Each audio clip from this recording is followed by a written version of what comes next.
Me avisa quando começou a gravar? Tá gravando, tá gravando. Pronto. Continuando. Então, como eu dizia, o glicogênio, ele tem ele tem oh, meu Deus. Ô, mãe, pelo amor de Deus, aqui tá tocando, eu tô no meio da aula, tá gravando, o cara tá ligando da portaria. Não é o porteiro. Lá, ela já foi lá. Ai. Inferno. Muito bem. Voltou a gravar, parou de gravar, fez o quê? Que eu não vejo a gravação aqui. Já reiniciou, tá gravando sim. Tá bom. Obrigada. Muito bem. Como dizia eu,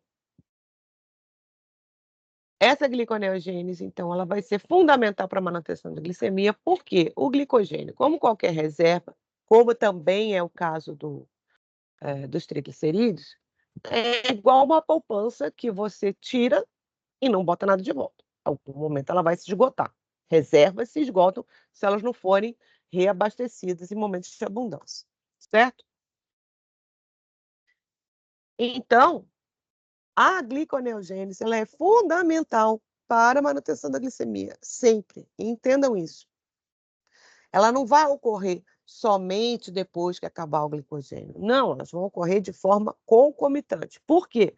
Porque ambas vão ser estimuladas por glucagon e ambas vão ser estimuladas também por adrenalina. Principalmente no músculo vai ser um estímulo maior para a glicogenólise, né? E a ação e vai ser estimulado por cortisol também. Então, o cortisol vai influenciar mais a gliconeogênese, tanto no fígado quanto nos rins, e a adrenalina vai estimular mais a quebra de glicogênio nos músculos, e tudo isso são, tanto a adrenalina quanto o cortisol, hormônios lançados em situação de estresse. Por quê, gente? Porque jejum é um tipo de estresse, ok? Então, mantendo-se a gliconeogênese constante e com os dois órgãos fazendo isso, ou seja, o fígado e os rins, o indivíduo pode permanecer 2, 3 meses em jejum completo. Obviamente que para isso ele vai degenerando sua musculatura esquelética, porque isso aqui é o que vai ser a última reserva a acabar, né? Glicogênio acaba em 2 dias, tecido adiposo pode acabar de 2 a 4 semanas, mas uma musculatura, mesmo que seja um indivíduo pouco musculoso, para se acabar, ela leva um tempo maior, tá? Então é possível manter um organismo, a gente vê nesses casos horrorosos de holocaustos, de grandes guerras, de grandes fomes na África e em outros países do mundo. Felizmente, até aqui no Brasil, a gente viu isso, viu agora com os Yanomamis, uma história horrorosa. O que a gente está vendo? A gente está vendo uma degeneração do músculo para fazer essa proteólise, para liberar esses aminoácidos, para fazer gliconeogênese e manter o indivíduo vivo o máximo possível. Então, todo esse processo de utilização de aminoácidos da proteína muscular para a produção de glicose vai ocorrer da mesma forma, ao mesmo tempo, tanto no fígado quanto nos rins. Entendido? O glicogênio que está armazenado no fígado vai ser utilizado somente para a manutenção da glicemia com esse glicogênio do fígado. Aquele glicogênio pouquinho que tem no rim não vai ajudar nessa manutenção da glicemia. Então, o rim vai ajudar na glicemia com gliconeogênese, tá? E não é pouco, não. E por que que ambos podem fazer isso? E esse é um fator importantíssimo. A presença de uma enzima específica, que é a glicose 6-fosfatase. Lembra, tanto que vem do glicogênio quanto que vem sintetizada da gliconeogênese, vai dar origem à glicose 6-fosfato. E como vocês bem se lembram, para entrar ou sair de uma célula é preciso de um transportador, que é o glúteo, e no caso do fígado e das outras células também, esse glúteo só permite o transporte de glicose livre. Glicose fosforilada não é capaz de atravessar.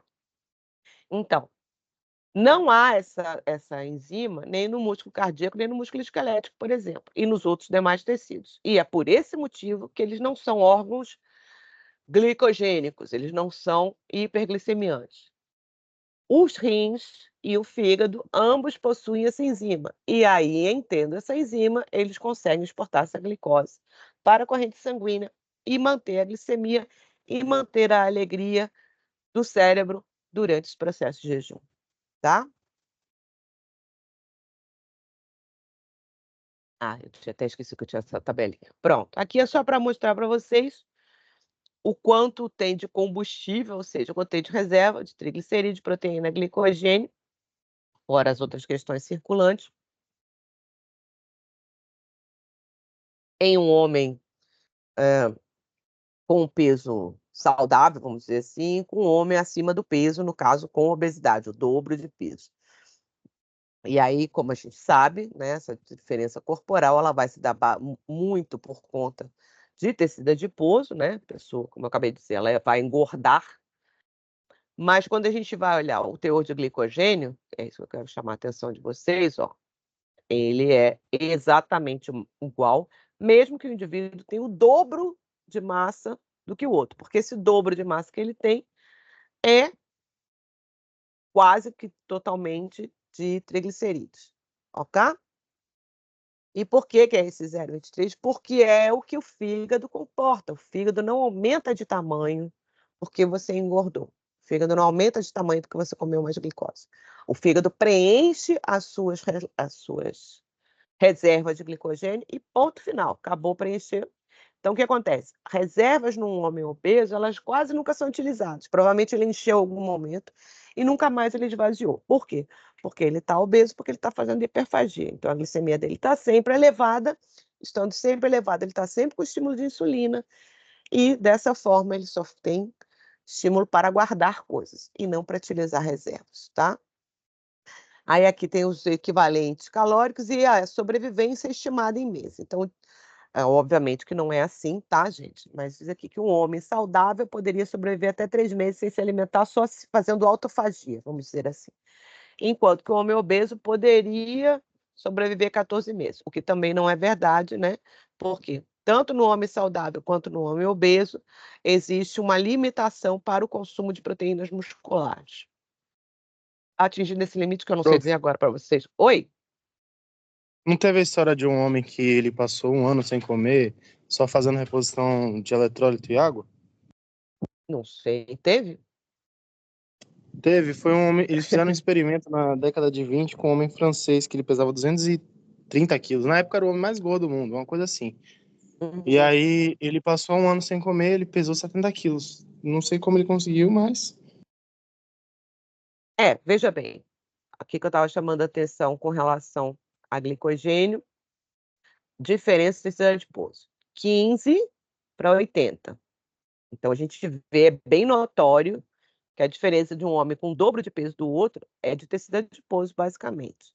Tem mais proteína? Tem, porque o corpo como um todo vai ficar maior, mas a proporção ela não se mantém. Aqui, ó, tá vendo? Então, tipo, 6 quilos de proteína muscular nesse indivíduo de 70 quilos. Vai para 8 quando dobra o peso, entende? Não vai de 6 para 12, vai de 6 para 8. Então, isso não vai fazer dobrar a capacidade de sobrevivência, nem fazer com que ele resista mais tempo. Essas histórias, ainda mais essas histórias antigas, a gente tem que olhar com muita cautela e ver como é que é assim. Há anos atrás, quando eu estava na faculdade ainda, foram no Jô Soares, um casal que dizia que estava vivendo um ano de luz. Sinceramente. Eles podem dizer o que eles quiserem, mas eles não estavam Eu vivendo de lembro luz, dessa né? história de Jô Soares. Oi? Eu lembro dessa história de Jô Soares. Você lembra? Não, água e luz, pelo amor de Deus. É. Enquanto a gente não tem cloroplastos e não produz clorofila, sabe? Mentira, é mentira, ponto. Ponto final. Então, assim, com relação a esse caso aí que você está falando de 1920, eu não faço a menor ideia. Se você achar, depois eu posso até investigar, tá? Mas é isso. E também não é porque tem um ou outro caso que isso seja uma regra geral para toda a população. Isso aqui mesmo que eu estou falando, de 3 meses. Depende muito. Você vê, quando teve o Holocausto, durante a Segunda Guerra, e todos os holocaustos que tem na Rússia, na China, na África, vários países têm tido, né, períodos onde as pessoas ficam meses. Agora está tendo uma coisa horrorosa lá na Palestina, pessoas sem se alimentar durante meses, meses, meses, as pessoas estão sobrevivendo. Aí você diz, como? Como é que está sobrevivendo? Dessa forma que eu acabei de falar. Elas estão consumindo sua musculatura esquelética. Agora, até que ponto um organismo aguenta esse consumo de musculatura esquelética? Tem um limite. Agora, o meu limite não é o seu limite, nem o limite lá de uma pessoa da outra. Se a pessoa é mais idosa, se ela é mais jovem, o quanto ela tinha, a própria composição corporal ela é diferenciada. Isso aqui é um valor mediano, né, gente? Se você pegar um indivíduo, um sueco, por exemplo, provavelmente ele vai ter uma quantidade maior de músculo. Se você pegar um chinês e comparar com o mesmo peso, vai ter uma quantidade muscular menor. Entende? Então, isso tudo são grandes variações que vão influenciar enormemente. O fato é que existe uma limitação para tudo no organismo. O corpo ele é capaz de utilizar mecanismos de emergência até determinado ponto. Acima disso, ele não consegue mais, né? E a tentativa da natureza sempre, sempre é nos manter vivo o mais tempo possível. Mas não é eterno. Se fosse assim, a gente era imortal, né? Certo? Muito bem. Bueno, então aqui, mais ou menos, repetindo aquilo que eu já falei, é só que aqui ele está focando mais no jejum mais prolongado, que eu já falei sobre isso. Aqui o que ele acrescentou? Além de mostrar os corpos cetônicos sendo utilizados pelo cérebro, mostra também os corpos cetônicos sendo enviados para a urina, porque o rim, quando percebe o excesso, vocês já viram essa parte quando viram a filtração e a reabsorção, existe um limiar de filtração para os rins. Então, se determinada substância ela é retida, porque ela é necessária no sangue, e ela está em quantidade aumentada, mesmo como ocorre com a glicose, ela vai ser obrigatoriamente eliminada via urina. Um dos motivos, inclusive, é por conta da natureza química desses corpos cetônicos. Eles têm caráter ácido e, quando em quantidades elevadas, provocam acidose.